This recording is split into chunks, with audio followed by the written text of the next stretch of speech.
5. All right, go sleigh. Go sleigh. They're just filing in right now. Yes, sir. Hello, everybody. Everybody ready to go? Y'all know Jason Hurdick, to my right. We're glad you're here. We have more information. There have been a few changes and updates. I'd like to call on first John Coelho with the weather report. Mr. Coelho. Thank you, Governor. The latest on Irma as of 2 o'clock, it's still a Category 4 hurricane with wind speeds of 155 miles per hour, and it's currently passing between the central Bahamas and Cuba. Irma will continue to track west-northwest as a major hurricane through Saturday. Irma is forecast to turn northward Saturday night, then make a potential landfall in southern Florida late Saturday night or early Sunday. The forecast has shifted westward since this time yesterday, with the official track taking it northward across the Florida Peninsula through early Monday.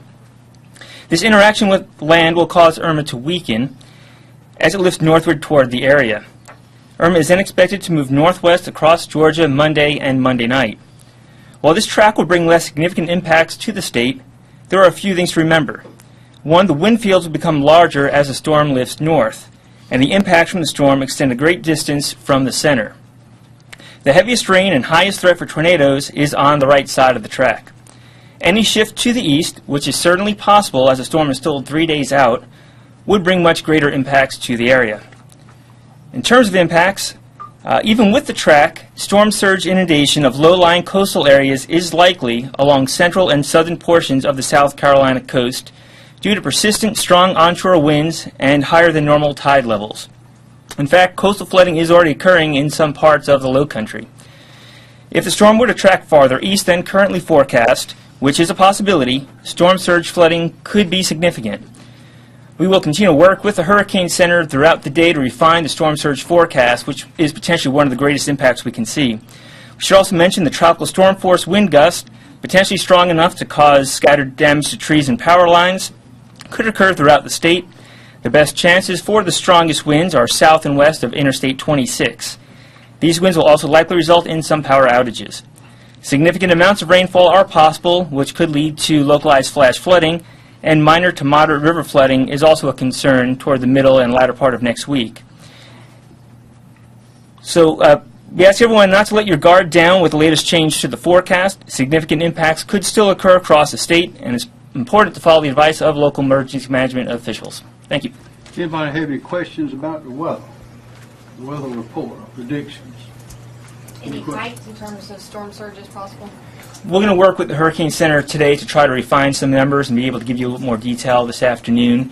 But with the track of the storms to the west, we're still concerned that we could see some storm surge flooding, and we already have higher than normal tides right now causing issues. So we want to refine those numbers some before we... Where is that flooding occurring now? I believe along portions of the Charleston County coast. I heard of some reports of homes potentially being undermined from the rising water levels there. Normal flood-prone locations, but right now there are already some strong winds pushing those water levels a little bit higher than normal. With the release of water from the dams upstream, is that also causing the inundation problem? Is it affecting it at all? No, that's not impacting the inundation that we're seeing along the coast. That's just due to the onshore winds and the higher than normal tides. Any release on the dams would have an effect on the rivers, but right now we're not expecting anything to get really above minor or moderate flood levels on the area rivers. But the two joining at the coast isn't contributing at all? No, it shouldn't be a factor. By undermining houses, what he means is the water is under the houses. It's reaching the homes. And some of the spots that typically experience flooding when we have higher than normal tides. So, but we are already seeing that, and we expect conditions to only worsen as we head through the weekend, especially by Monday. Okay, thank you. Briefly, the Team South Carolina has already been introduced to everyone, and of course we're still doing, and we're in the same status as we were yesterday.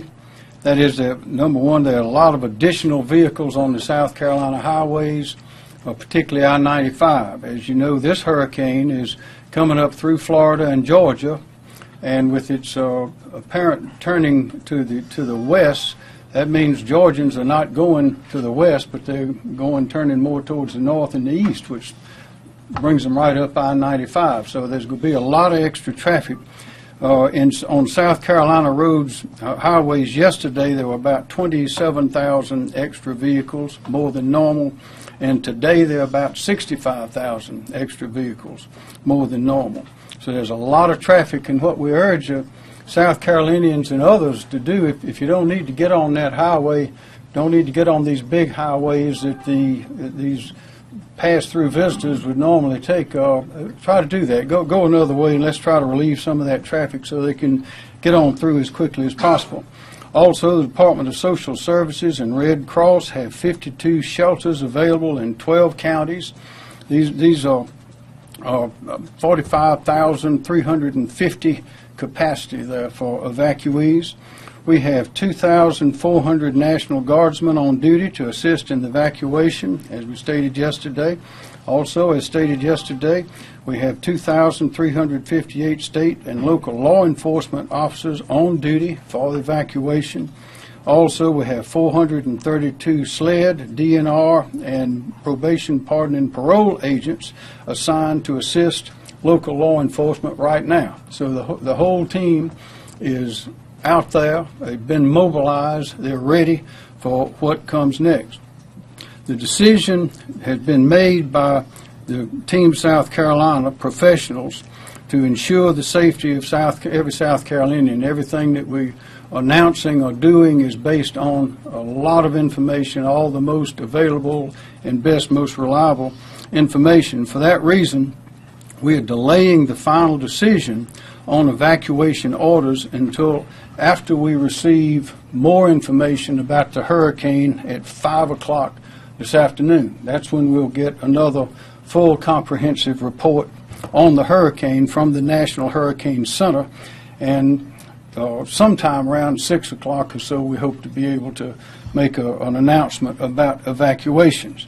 But I need to say and need to make it clear, if we had to evacuate the whole coast starting at 10 o'clock tomorrow, as we are prepared to do, we are prepared to do it. No one is leaving. Everyone is still at their post, and those plans have not changed at all to be prepared for that eventuality. There are a couple of things that have changed somewhat. One is about school closings. I mentioned yesterday that we would have to consider a statewide order closing schools in South Carolina. We do not think we need to do that now, so I'm not going to do that. The decision on school closings will continue to be made by the school districts themselves.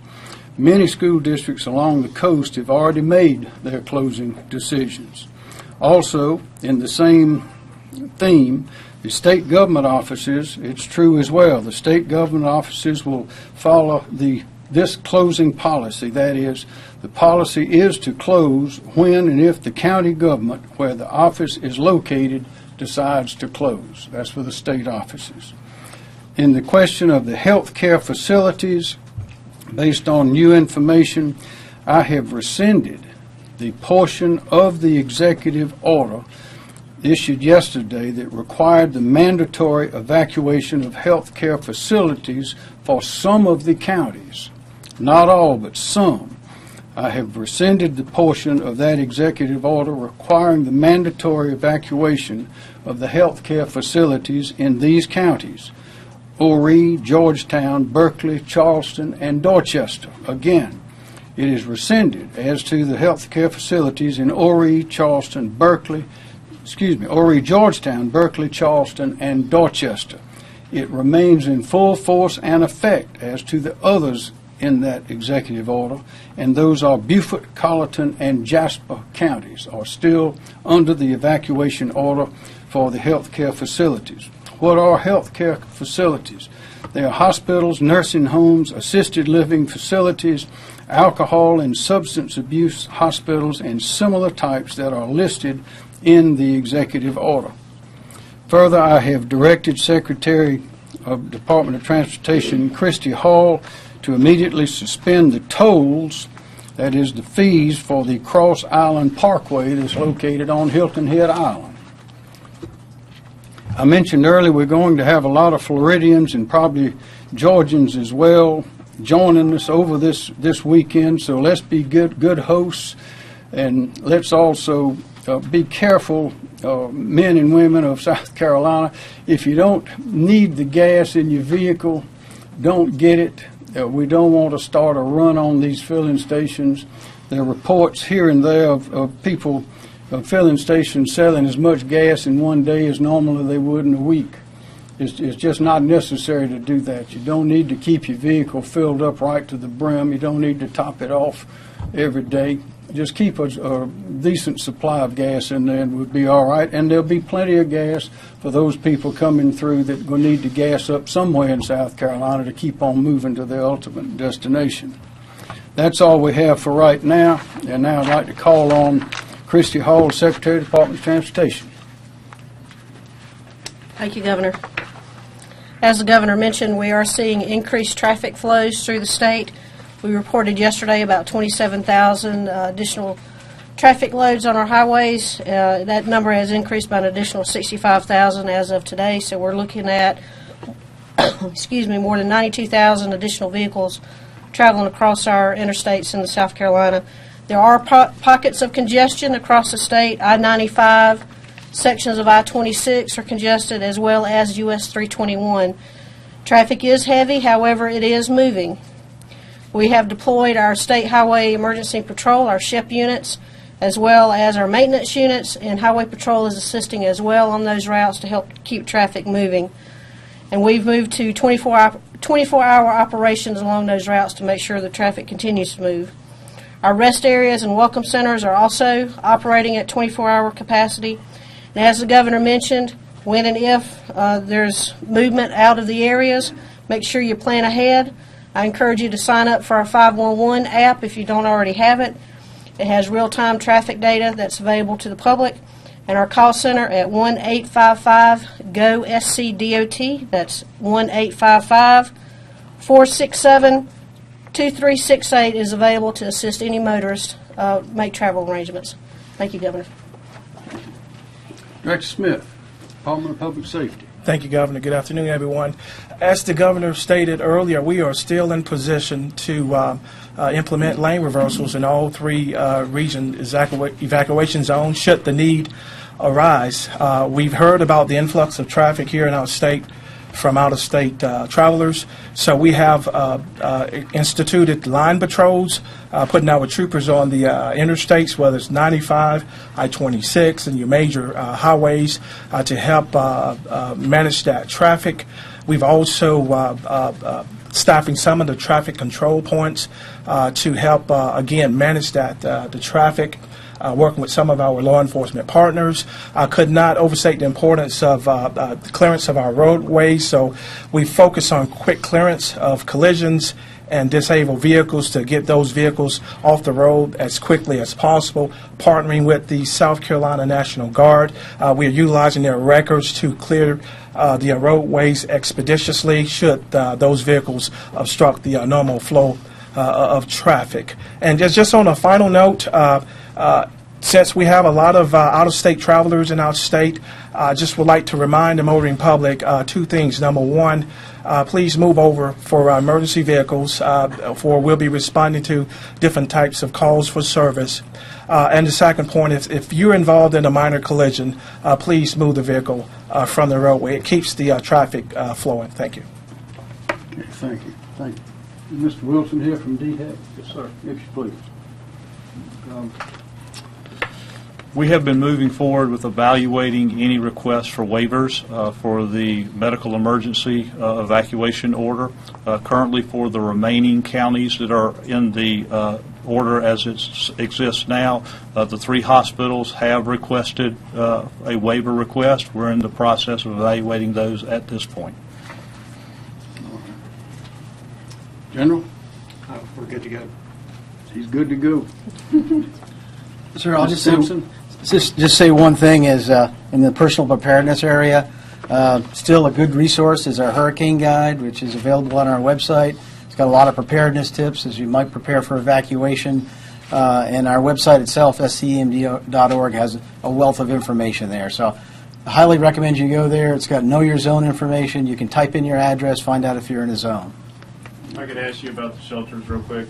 Are they still in a preparedness state? Can you staff them all up quickly? Is that process, like the road, still viable? Yes, sir. That's still all ready to launch if the evacuation order is given. All of them, or with the schools going back to school, would that change your plan? Well, this proposed evacuation time right now is maybe Saturday, and schools are closed, so we shouldn't have any problems at all in opening those, the ones that the governor just talked about.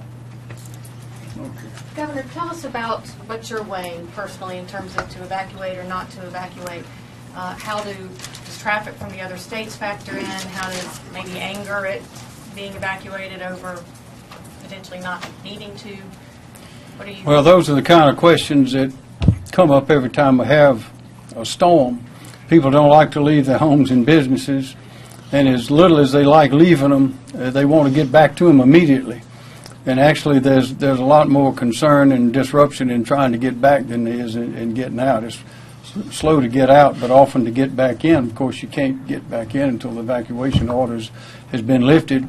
And people often don't understand that although it may look clear, it's not, because you have trees down, you have electrical lines down, you have all sorts of problems that we don't want to exacerbate by having people driving down the roads and going into their homes. So we have, as I've said before, we have a team of real professionals that fortunately or unfortunately have had a lot of recent experience with these kind of things, both with a flood and a hurricane. And we're as prepared as we can be. But it's always a question of the safety of the people. That's always the question. And sometimes there's a little bit of inconvenience involved with being sure that you're being safe.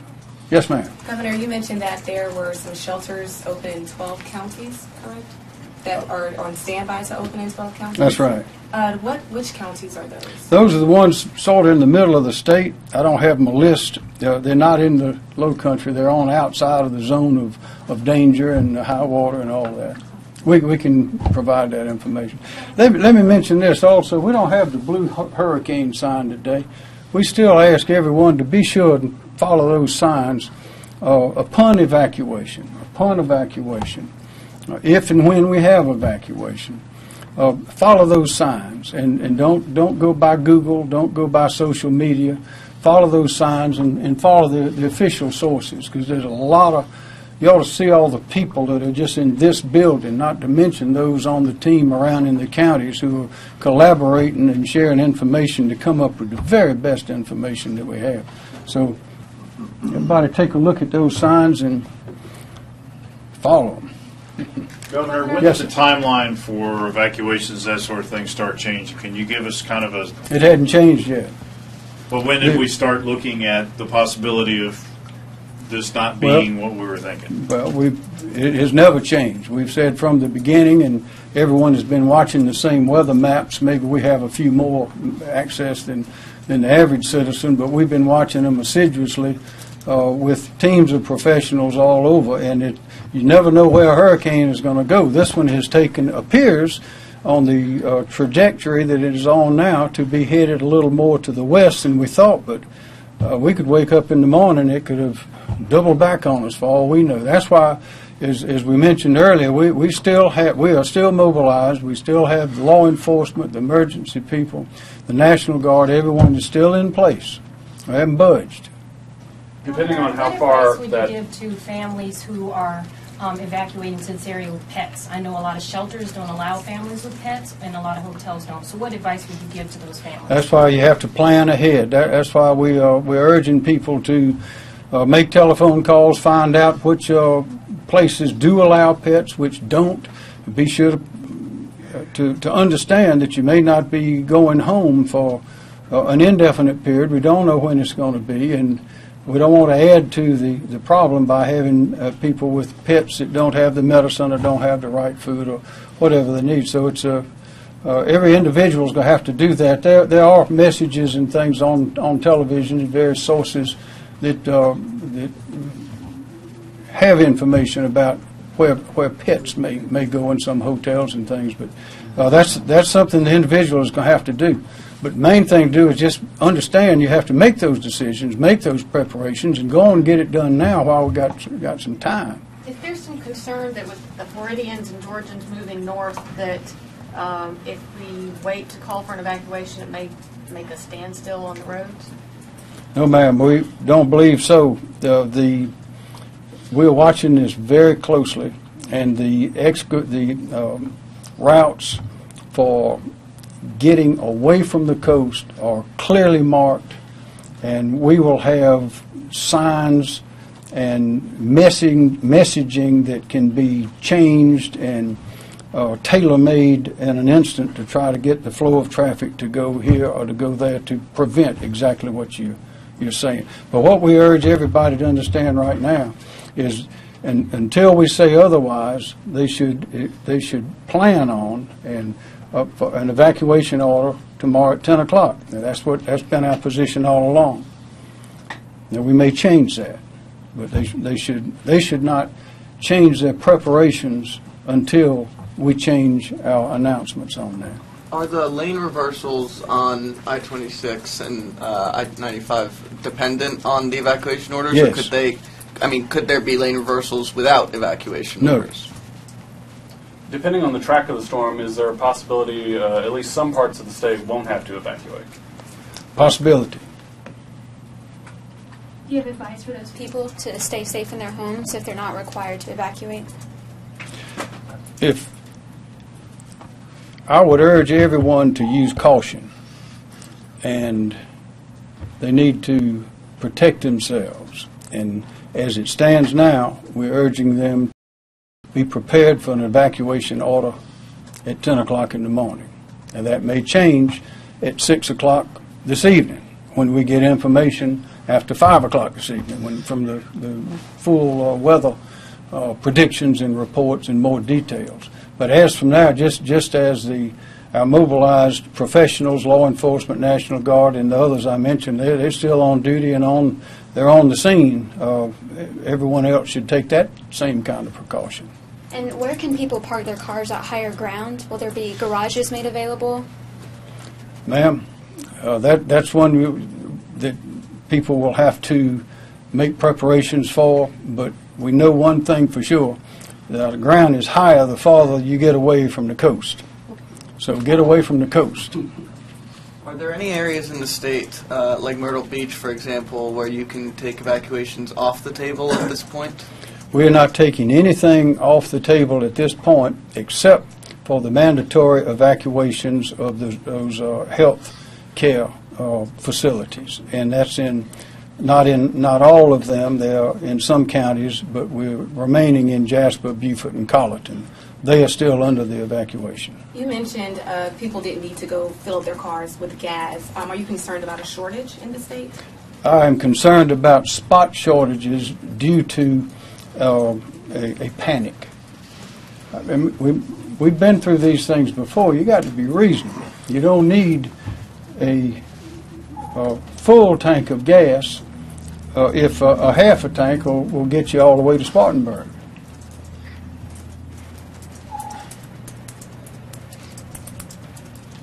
Any more questions? Thank you very much. Appreciate you coming. We'll have more later today.